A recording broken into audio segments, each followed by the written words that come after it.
Salam jumpa kembali pada Dogma Hukum edisi kedudukan keterangan ahli dalam pembuktian perkara pidana. Dalam pembuktian perkara pidana, jenis alat bukti sudah ditentukan di dalam pasal 184 KUHP, ya. Yang salah satu di dalamnya di situ ada namanya adalah keterangan ahli, ya. Di dalam pasal 184 itu secara diam-diam juga masuk di dalamnya berdasarkan Undang-Undang ITE masuk namanya adalah dokumen elektronik, ya. Nah, sekarang saya ingin menyampaikan tentang bagaimana kedudukan keterangan ahli itu dalam pembuktian perkara pidana. Yang sekarang ini lagi rame di media massa terkait dengan pembuktian perkara tidak pidana pembunuhan, ya. Dalam yang menjadi korban adalah Yosua. Nah, di situ sudah banyak sekarang ahli-ahli yang dihadirkan, ya. Sebelumnya ada 5 ahli, kemarin juga ada, hari ini juga ada 5 ahli. Jadi saya kira ini menjadi menarik, ya. Keterangan ahli itu seberapa sesungguhnya keterangan ahli dapat menjadi alat bukti dalam perkara pidana. KUHP memang tidak mendetail menjelaskan tentang keterangan ahli itu seperti apa, tapi secara prinsip, ya, keterangan ahli itu adalah keterangan yang diberikan oleh seorang ahli berdasarkan keahliannya atau ilmu pengetahuan yang dimilikinya, ya. Tentu saja ilmu pengetahuan itu harus relevan dan berhubungan dengan materi pokok pembuktian perkara tindak pidana. Nah, persoalannya adalah ahli apa sesungguhnya yang terlibat dalam satu proses itu tidak bisa ditentukan, ya, tergantung kepada apa yang disebut sebagai keterangan ahli yang diperlukan dalam pembuktian perkara pidana. Kalau yang diperlukan itu adalah ahli hukum keuangan, ya ahli hukum keuangan. Kalau yang diperlukan adalah ahli forensik, digital forensik, ya ahli digital forensik. Jadi sesuai dengan kebutuhan di dalam pembuktian perkara pidana.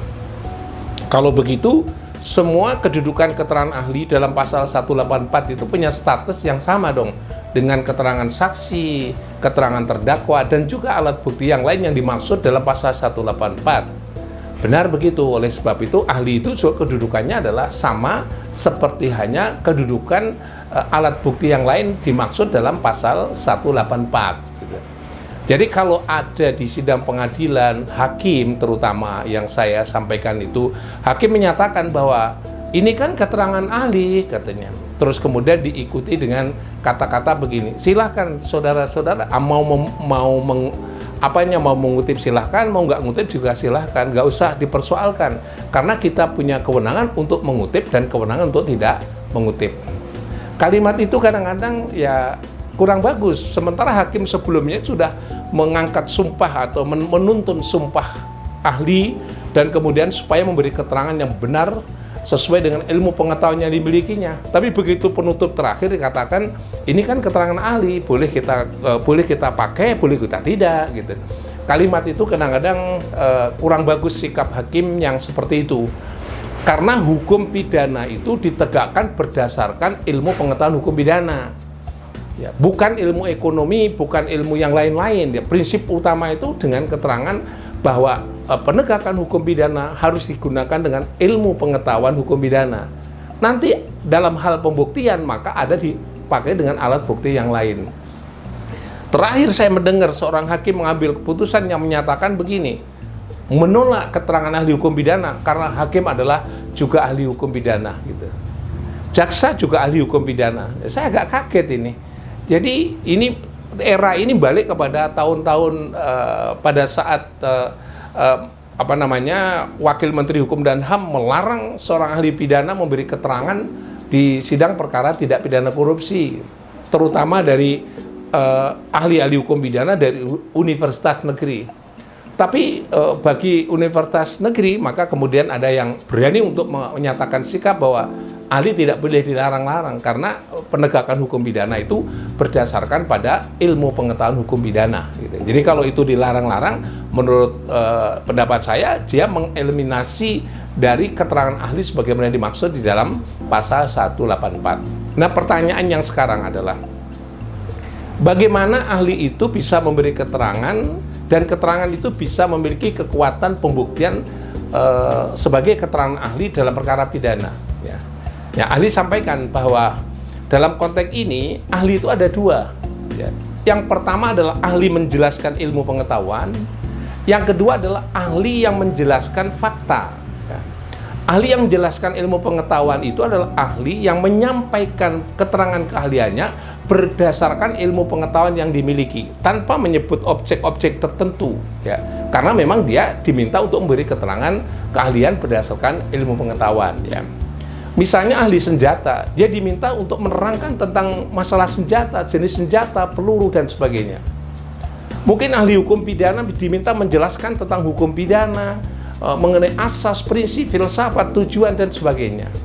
Mungkin dia ahli keuangan negara, diminta untuk menjelaskan tentang kerugian keuangan negara dan seterusnya. Jadi ini ahli yang menjelaskan ilmu pengetahuan, ya. Jadi kalau ahli yang menjelaskan ilmu pengetahuan tanpa objek, maka ilmunya itu bisa diserap dalam proses penegakan hukum, sehingga untuk menilai dalam proses pembuktian perkara pidana, ya. Yang kedua ini yang menjadi menarik adalah ahli yang menjelaskan tentang fakta. Nah, ahli yang menjelaskan fakta itu bukan saksi, ya. Tetap juga ahli karena cuma dia diberi tugas untuk menjelaskan, menguraikan berdasarkan keahliannya mengenai fakta atau sebut saja mengenai barang bukti dalam proses pengadilan, ya. Saya ambil contoh seorang dokter forensik misalnya begitu, ya, dokter kehakiman. Yang dokter kehakiman itu kemudian diminta untuk menjelaskan tentang fakta. Apa itu orang mati? Maka dia akan menguraikan, melakukan pengujian, melakukan uji lab dan sebagainya untuk melakukan forensik, ya, terkait dengan objek yang disebut orang mati tadi, untuk menarik simpulan apakah orang mati itu mati karena faktor alamiah, sunatullah atau faktor alamiah sehingga mati begitu saja, atau dia ada unsur-unsur atau ada sebut saja perbuatan orang yang menyebabkan dia yang menyebabkan kematiannya. Nah, mulailah muncul di situ, ya. Saya ambil contoh perkara yang menurut saya adalah contoh yang mudah yang baru terjadi, itu adalah kasus di Garut, ya. Ketika kasus di Garut itu ada orang tabrakan, ya, kecelakaan atau tabrakan, ya. Orang ini berboncengan, yang ditabrak menjadi korban ini boncengan. Yang satu perempuan ditabrak, matilah di lokasi yang bersangkutan, di lokasi TKP.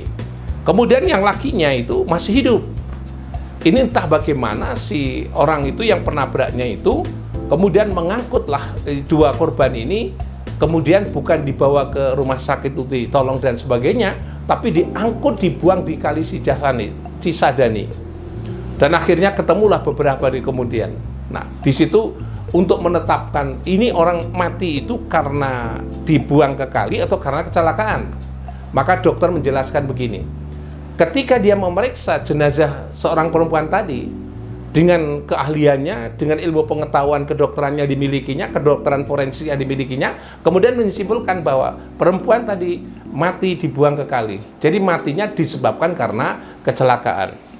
Terus kemudian yang kedua adalah si laki-lakinya ditemukan juga jenazahnya, kemudian dilakukan tes laboratorium dan berakhir dengan kesimpulan oleh dokter forensik yang menyatakan bahwa laki-laki itu mati disebabkan karena tenggelam, karena di dalam rongga perutnya itu terkandung banyak air yang bisa masuk ke dalam. Jadi air yang bisa masuk ke dalam itu hanya bisa dihirup apabila orang itu ketika masuk ke sungai itu masih hidup. Oleh sebab itu disimpulkan yang satu tadi, yang laki tadi mati disebabkan karena tenggelam. Mengapa dia tenggelam? Karena dibuang oleh pelaku yang lain. Nah, baru penyidik yang lain mencari siapa pelakunya. Tapi asas utamanya bahwa di sini dokter yang menerangkan tentang kematian seseorang tadi, dua orang tadi, itu namanya dokter itu ahli yang dihubungkan dengan fakta atau barang bukti, atau fakta atau korban atau barang bukti. Dan akhirnya berbicaralah di situ. Jenazah tadi bisa akan menjadi alat bukti dalam pembuktian perkara pidana pembunuhan apabila dia ada keterangan dari seorang dokter forensik. Nah, dokter forensik itu yang membuat jenazah tadi bisa menjadi barang bukti dan alat bukti. Dan sebaliknya, kalau misalnya dokter menyimpulkan bukan karena ada tindak pidana, maka objek yang berupa jenazah tadi itu bisa tidak bisa menjadi barang bukti atau alat bukti dalam perkara pidana. Ya. Saya kira itu contoh yang menarik di dalam kasus yang bagaimana peran ahli dalam satu konteks itu. Lantas pertanyaannya adalah ahli yang lain bagaimana? Ahli yang lain sama aja, tergantung pada kebutuhan hukum yang diperlukan dalam pembuktian perkara pidana. Jadi mungkin pertanyaan akademiknya adalah kalau dokter itu menerangkan tentang objek dan objek itu adalah berupa barang bukti, agar supaya dia menjadi alat bukti, maka dokter akan menerangkan berdasarkan ilmu pengetahuan yang dimilikinya untuk menerangkan tentang objek itu. Ya, objek itu bisa apa saja ya, misalnya kalau pembunuhan orang itu mati tadi sudah saya contohkan. Kalau misalnya itu surat yang dipalsukan, semuanya lah pendek kata objek yang dijadikan yang jadi objek perkara pidana itu bisa masuk di dalamnya. Jadi nanti memerlukan masing-masing keahlian di dalamnya itu. Ya. Jadi saya kira itu penjelasan saya terkait dengan masalah yang terkait dengan apa yang disebut sebagai ahli tentang fakta. Nah, tadi sudah saya ingin sampaikan. Yang menjadi fakta, yang menjadi alat bukti itu dokternya, objek yang diterangkannya, atau dua-duanya. Jadi kalau bahasa hukum pidana, maka dokter tadi kan kalau dia menerangkan tentang objek tadi, itu berarti dia adalah menerangkan tentang objek. Tapi bukan keterangan dokter itu sesungguhnya. Keterangan dokter itu hanya menerangkan tentang objek, ya, bukan sebagai alat bukti. Yang menjadi alat bukti adalah produk yang dihasilkan kajian dokter, forensik dokter terhadap objek tadi. Jadi misalnya begini, kalau orang meninggal tadi terbitlah namanya visum et repertum. Jadi yang menjadi alat bukti bukan ahlinya, tetapi visum et repertum yang dibuat oleh ahli yang menerangkan tentang fakta atau barang bukti, agar supaya barang bukti berubah menjadi alat bukti. Jadi begitu keterangan visum et repertum, maka objek tadi berubah menjadi keterangan dalam surat. Nah, surat itu yang menentukan apakah objek itu menjadi alat bukti dalam perkara pidana atau tidak. Jadi kalau tadi contohnya, yang satu mengatakan bahwa matinya dibuang ke kali karena memang sudah matinya disebabkan karena kecelakaan, maka dia tidak menjadi alat bukti dalam kaitannya dengan tenggelamnya orang itu karena dia sudah mati baru dibuang, maka kematian disebabkan karena kecelakaan. Jadi pertanggungjawaban hukumnya bukan karena buangnya ke kali, tapi yang utama adalah mematikan orang karena kecelakaan tadi. Baru kemudian yang ke kalinya, dibuang ke sungainya itu semata-mata karena menghilangkan jejak, membuang jenazah dan sebagainya. Nah, sedangkan yang satunya tadi itu menjadi barang bukti. Tadi berubah menjadi alat bukti karena ada dokter yang menerangkan bahwa kematian ini disebabkan karena tenggelam. Jadi sebelum dibuang ke kali orang itu masih hidup, sehingga karena dibuang ke kali orang itu mati tenggelam. Maka keterangan surat dari dokter tadi atau visum et repertum itu menerangkan tentang objek. Ya. Jadi bukan dokternya ya. Dokternya nanti akan menerangkan visumnya itu, produk yang dihasilkan itu. Dengan visum itu maka lahirlah di situ yang jadi alat bukti tetap orang yang meninggal tadi. Yang menjadi alat bukti tetap orang yang meninggal tadi. Tapi untuk membunyikan orang yang meninggal tadi agar dia supaya menjadi alat bukti, maka diperlukan namanya visum et repertum. Saya kira itu gambarannya seperti itu. Itu jangan disalah tafsirkan bahwa seolah dokter atau ahli itu menerangkan mesti semuanya beres, itu tidak. Jadi kalau misalnya kasus yang pembunuhan dengan senjata gitu, yang ahli forensik nanti ahli-ahli yang lain kedokteran forensik akan menerangkan semuanya itu. Jadi matinya karena senjata atau bukan ya. Jadi kalau ditanya yang lain-lain, dia ya, tentu saja karena dia adalah menjelaskan tentang objek, dia tidak kompeten untuk menjelaskan yang lainnya. Dia hanya objek yang dikajinya. Jadi kalau objek yang dikajinya dikatakan bahwa oh ini adalah karena senjata yang digunakan senjata peluru 1, 2, 3, inilah yang menentukan kematiannya karena dia kena sasaran utama di dalam orang yang hidup gitu. Jadi itulah yang menjadi musabab kematiannya.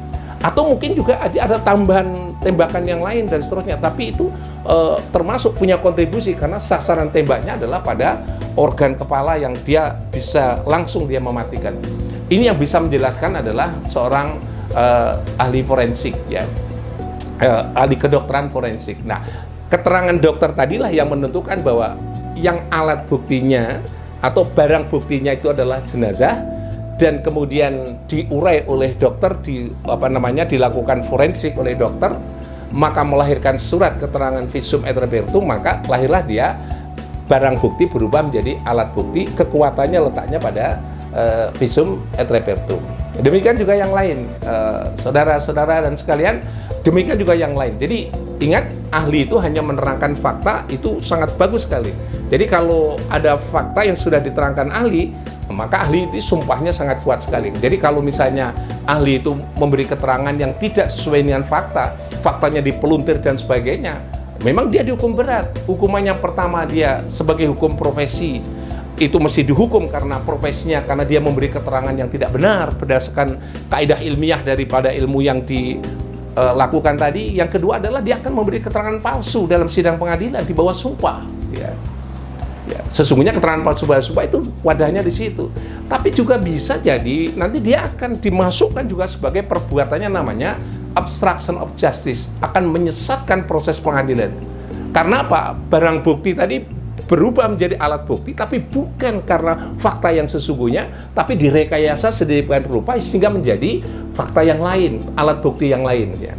Misalnya orang itu dibunuh dan kemudian mati, kemudian direkayasa keterangannya menjadi orang itu adalah tembak menembak. Nah, dengan nanti akan dibikin keterangan pelurunya ada nyasar dan pelurunya ini juga nyasar di tempat yang lain, yang itu mengenakan pada orang, bisa dibikin seperti itu.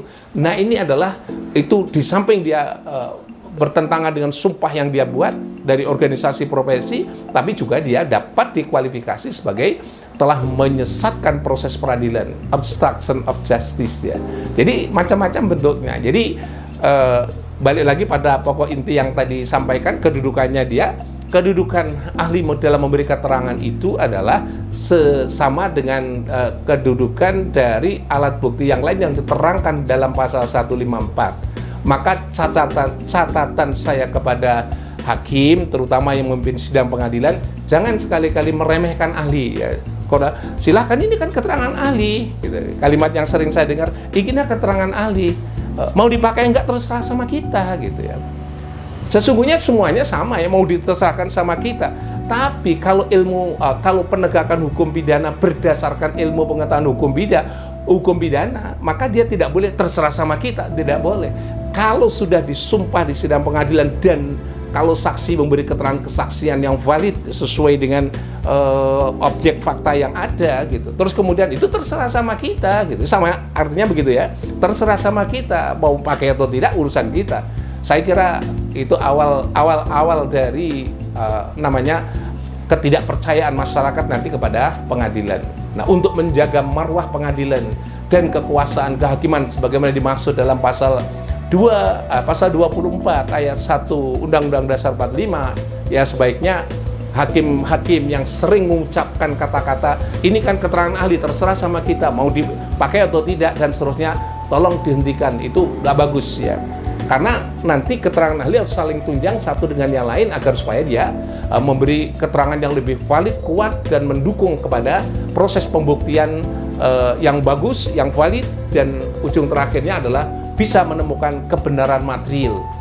Kalau saya membaca di dalam Undang-Undang Dasar 45 dan Undang-Undang Kekuasaan Kehakiman, bukan hanya kebenaran material, tapi kebenaran hakiki dalam perkara pidana. Benar adalah benar, salah adalah salah. Demikian, sampai pada jumpa pada Dogma Hukum edisi berikutnya. Terima kasih.